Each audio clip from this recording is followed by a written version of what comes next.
امروز توی این ویدیو میخوام یه عطر بهت معرفی کنم که هیچ ربطی به رنگ و اسم عطرش نداره. عطر یوبهوم آیس که برخلاف اسمش و رنگش که رنگ آبی داره و اسم آیس، اصلا حس تگری بودن و یخ بودن از این عطر نمیگیری. عطر یوبهوم آیس که توسط برند آلمانی یوب که توی زبون فارسی جوب تلفظ میشه که اشتباه هستش، تلفظ صحیح این برند یوب هست. توی سال 2020 با غلیظت ادو تویلت و حجم 120 میل تولید و عرضه شد. یه عطر چوبی معطره و مناسب برای مصرف روزه و برای فصول گرم سال، و اگه با ارفاق بخوام بگم یه عطر 4 فصله. اگر توی فصول سرد توی یک فضای سربسته و تقریبا اداری و محیط کار استفاده میکنید، میشه گفت با ارفاق یه عطر 4 فصله و میشه به عنوان یه عطر 4 فصل ازش استفاده کرد. قبل از اینکه بخوام از پرفورمنس یا همون عملکرد این عطر بگم و نوت هایی که توش به کار رفته بخوام توضیح بدم، یک دید کلی از این برند یوب بهت بگم که اگر با عطرهای این برند شناخت نداری و نمیدونی که چه سبک عطرایی داره، اینکه تایپ خودم نیست این به کنار، یک دید کلی بهت بگم که این برند عطرهاش توی چه سبکی و کلا چه فضایی داره عطرهاش. توی این حدوداً 14 سال 13 سال خورده‌ای که توی این حوزه عطر دارم فعالیت میکنم، چیزی که خودم از این برند برداشت کردم، اگر نخوام بگم 100% از عطرهای این برند، میتونم به جرئت بگم بالای 90% از عطرهای این برند حس و حال نوت‌های مصنوعی به من منتقل میکنه و از این عطرهای شفاف و خیلی ساده بخوام بگم، از این عطرها نیستش که وقتی رایحه‌شو تست میکنی بخوای کل اونو نفس بکشی و بدی تو ریه‌هات. تقریبا میشه گفت نوت‌های مصنوعی توی عطرش استفاده میشه و توی سبک عطرهای سنگین محسوب میشه و حال هوای عطرش معمولا عطرهای سنگین و رسمی و نیمه رسمی و کلاسیک طوره و خیلی کم عطری تولید میکنه که مدرن باشه. و پیشنهادم اینه که آقایون زیر 35 سال سمت عطرهای این برند نرید و چون معمولا تایپ سلیقتون نیست و پسند نمیکنید. با ارفاق بخوام بگم آقایون زیر 30 سال سمت عطرهای این برند نرید، چون ممکنه که پسندتون نشه. خیلی محدود هستش که زیر 30 سال باشی و عطرهای این برند رو بپسندی، مگر اینکه سلیقه خیلی خاصی داشته باشی. عطرهای این برند همونجوری که بهتون گفتم حس نوت‌های مصنوعی میده. من خودم عطرهای شفاف دوست دارم، نوت‌هایی که شفاف باشه، جز به جز اون نوت‌ها رو بتونی تفکیک کنی و از عطر به قول معروف لذت ببری. ولی عطرهای برند یوب این حس رو به من حداقل نمیده.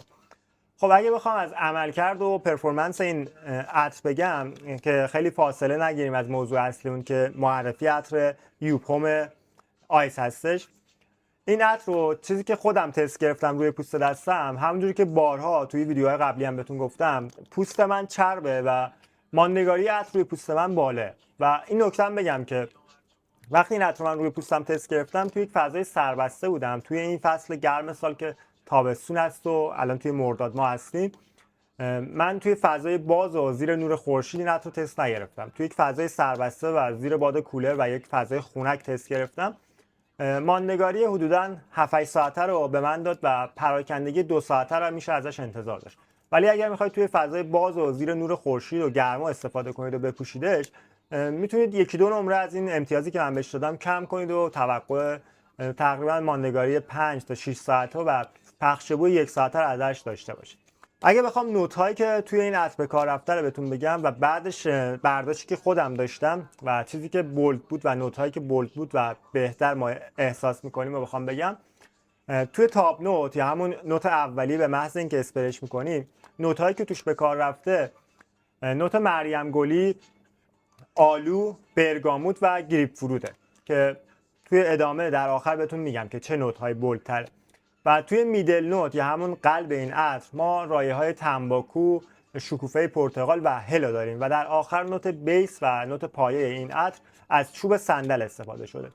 حالا اگه بخوام بگم نوت هایی که خودم احساس کردم و به نظر من بولد و بهتر احساس میکنیم، در اول تو همون شروعش ما نوت آلو و نوت مریم گلی و در کنار برگاموت و یک حاله از هلو احساس میکنیم که مرور زمان این نوت آلو و مریم گلی و هل بولدتر میشه و بهتر احساس میکنیم و اون نوت هل در کنار نوت آلو بولتره و کاملا احساس میشه و بعد از حدوداً 1 ساعتی که ازش میگذره نوت تنباکویی هم شفاف میشه و ما میتونیم راحت احساسش کنیم.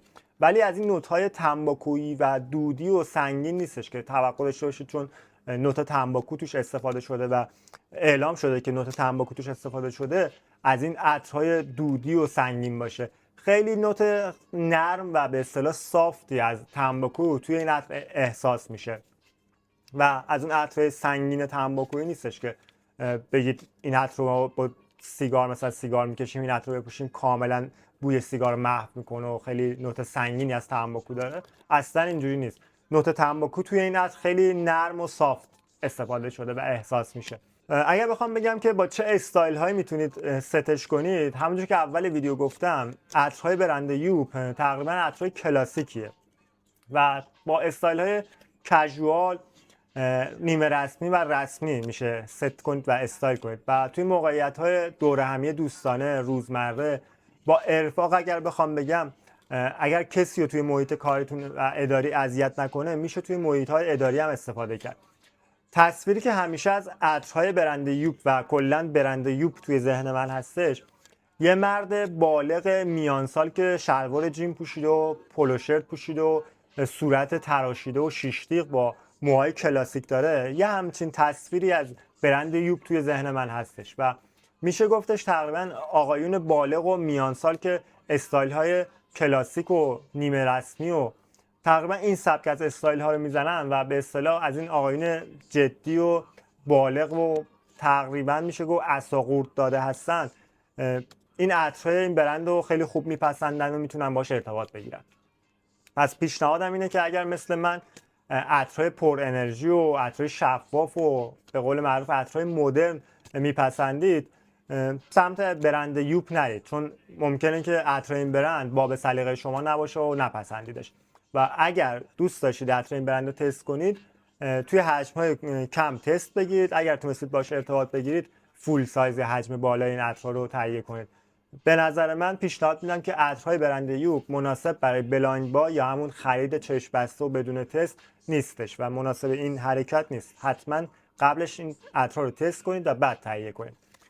امیدوارم که این ویدیو هم براتون مفید بوده باشه و تونسته باشم توی انتخاب و خرید این عطر بهتون کمک کرده باشم. و اگر این ویدیو برات مفید بود و خواستی از چنل حمایت کنی، از این پایین دکمه لایک رو فشار بده و اگر دوست داشتی حمایت بیشتری ازم داشته باشی، یه کامنت هم خوشحال میشم برام بذاری. و اگر به دنیای عطرها علاقه داری، من بهزادم و در مورد دنیای عطرها به زبون ساده محتوا میسازم و اگر دوست داشتی از این پایین چنل رو سابسکرایب کن و عضو خانواده عطر فلورا بشو که خوشحال میشم به جمع خانواده عطر فلورا بپیوندی. و اگر علاقه داری نسخه اورجینال این عطر رو تهیه کنی، میتونی از فروشگاه شخصی خودم به اسم عطر فلورا که فعلا توی اینستا فعالیت میکنه به اسم عطر.فلورا یا عطر.فلورا که لینک فروشگاه همون پیج اینستاگرام رو توی دیسکریپشن برات قرار میدم، میتونی از طریق دیسکریپشن ارتباط بگیری. فعلا فروش توی اینستاگرام انجام میشه و داریم روی سایت کار میکنیم و به زودی سایت مجموعه هم راه اندازی میشه و میتونی خیلی راحت خریدتو از طریق سایت انجام بدی. دیگه صحبتی نمیمونه که در مورد این عطر بگم. زندگیت سرشار از عطر.